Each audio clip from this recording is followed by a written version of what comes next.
এবার এক দফা শেখ হাসিনাকে কবরস্থানে পাঠাতে হবে, এই এক দফা। আরে ওবায়দুল কাকু, একবারও কি ভাবিছেন আপনি কি কথাটা বললেন? আপনি যার নুন খাইছেন, এতদিন গুণ গাইছেন, এখন তারে কবরস্থানে পাঠাতে চাচ্ছেন, তাহলে আপনার পরিস্থিতি কি করবে, আপনার পরিস্থিতি কি হবে? আপনি কি একবারও সেটা ভাবিছেন ওবায়দুল কাকু? হ্যালো গাইস, আসসালামু আলাইকুম, this is Kudrat and another back to new video. আর রাজনীতি করব না। আচ্ছা ওবায়দুল কাকু, আপনি যেহেতু রাজনীতি করবেন না, তাহলে কি আপনি নিজের পেট নীতি করবেন? আচ্ছা বুঝলাম, পেট নীতিও করবেন না, তাহলে কি আপনি রাজনীতি ছেড়ে দিবেন? আর রাজনীতি যদি ছেড়ে দেন, তাহলে আপনারা কি ঢাকা শহরে থাকতে দেবে শেখ হাসিনা? ঢাকা শহর শেখ হাসিনার কি বাপের সম্পত্তি? ওবায়দুল কাকু, আপনি ঠিক বলেছেন, আসলে শেখ হাসিনার বাপের দেশ না, আর বাপের সম্পত্তিও না ঢাকা শহর, এটা আপনি ঠিক করেছেন, ঠিক আছে। কিন্তু আপনি যে মাঝে মাঝে বলেন যে খেলা হবে খেলা হবে, তাহলে কি আপনি আমার সাথে খেলবেন? তাহলে চলুন আপনি আর আমি খেলা শুরু করে দিই। খেলা হবে তাহলে কাকু ঠিক আছে, ওকে ডান, আপনার সাথে আমার খেলা হবে, আর কোনো সমস্যা নেই, আমরা চলেন মাঠে নেমে যাই। ঠিক আছে। আচ্ছা ওবায়দুল কাকু, খেলার দিকে একটু পরে যায়, তার আগে একটা কথা বলতে চাচ্ছি, সেটা হলো আপনি যে দলের সাধারণ সম্পাদক, সেই দলের যে ছাত্রলীগ সংগঠনের যারা কর্মী আছে, তারা নাকি আপনাকে ভুয়ো ভুয়ো বলে সম্বোধন করেছে, আপনার সম্মান করেছে। না, আসলে ভুয়ো ভুয়ো সম্মান করেছে শুধু তাই নয়, মানে আপনার নাম ধরে ওবায়দুল কাদের ভুয়া ভুয়া এই সম্বোধন করেছে, এই সম্মান করেছে, সত্যি নাকি? কথা শুনেন।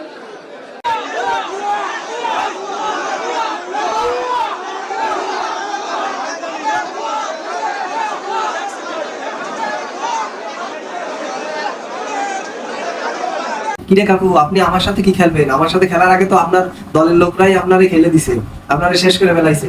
এরা ফাউল করছে, এদের লাল কার্ড দেখাতে হবে। আরে কাকু, লাল কার্ড দেন, হলুদ কার্ড দেন, আর সাদা কার্ড দেন, আপনারে যে ফাউল করে তলপেট ব্যথা করে দিছে বলে। তোমার তলে তলে ব্যথা গো কাউয়া কাদের মিয়া। এরা দুর্নীতিবাজ। ওবায়দুল কাকু, কারা দুর্নীতিবাজ? হাসিনা সরকার। ওবায়দুল কাকু, শুনেছি তলে খাজনি হয়, চুলকনি হয়, ঘা পাশায় অ্যালার্জি হয়, কিন্তু আপনার তলে তলে ব্যথা, আসলে এর কারণ কি ওবায়দুল কাকু? জ্বালা হেরে জ্বালা, অন্তরে জ্বালা।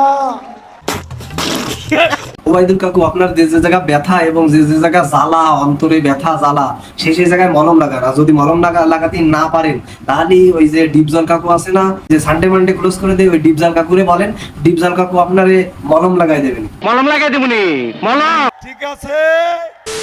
ওবায়দুল কাদের চোর নিঃসন্তানী বাটপার, 7টা বিয়ে করছে, একটা সন্তান নাই তার।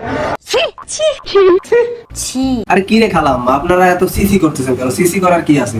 তার বাচ্চা হয় না দেখে সে 7টা বিয়ে করেছে, সে বাচ্চার জন্য আরো 7টা বিয়ে করতে পারে, তাতে সমস্যা কোন জায়গায়? ঠিক আছে। মারের সালে কে খোপড়ি তোড় সালে কা। জুতা মোছার কর্মচারী ওবায়দুল কাদের রাখি না, নয় কার না। ওবায়দুল কাকু, আপনারা কি বললো এই মহিলা, এই যে বুড়ো আন্টি, এই আন্টি কি বললো আপনারে বলে কাদের লোক হিসেবেও তার বাড়ি আপনারা রাখবে না? এটা কোনো কথা?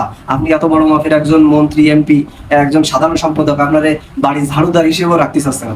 এটা আমি মানতে পারতেছি না, কোনো বিশ্বাস করেন ইলিয়াস কাঞ্চন ভাই, এই বিষয়টা আমিও বিশ্বাস করি না, মোটেও বিশ্বাস করি না আপনার মতো। এরা দুর্নীতিবাজ। তো ওবায়দুল কাকু, আপনার নামে এই যে সবাই যে বদনাম দিছে ও আবিজুবি করছে, আপনি কি বলেন? এরা ফাউল করছে, এদের লাল কার্ড দেখাতে হবে। আপনি কোথায় গেলেন ওবায়দুল কাকু? আপনারা খুঁজে পাওয়া যাচ্ছে না কেন? ফখরুল সাহেবের বাসায় গিয়ে আমি ঠিক করেছি যে আপনার সাথে আমি একসাথে কাক দেখতে যাবো, বাংলাদেশে তেমন কাকটা তেমন একটা দেখা যায় না, এই জন্য আপনারা নিয়ে আমি কাক দেখতে যাবো, কিন্তু আপনারা আমি খুঁজে পাচ্ছি না, এটা কোনো কথা কাকু? ওই ভিডিওটা দেখে আপনাদের কাছে কেমন লেগেছে অবশ্যই কমেন্ট সেকশনে আপনাদের মূল্যবান মতামত জানাবেন। তো এই ধরনের নতুন নতুন ভিডিও পেতে অবশ্যই আমাদের চ্যানেলটি সাবস্ক্রাইব করে আমাদের পাশে থাকবেন। তো আজকের মতো এই পর্যন্তই, আল্লাহ হাফেজ, সবাই ভালো থাকবেন।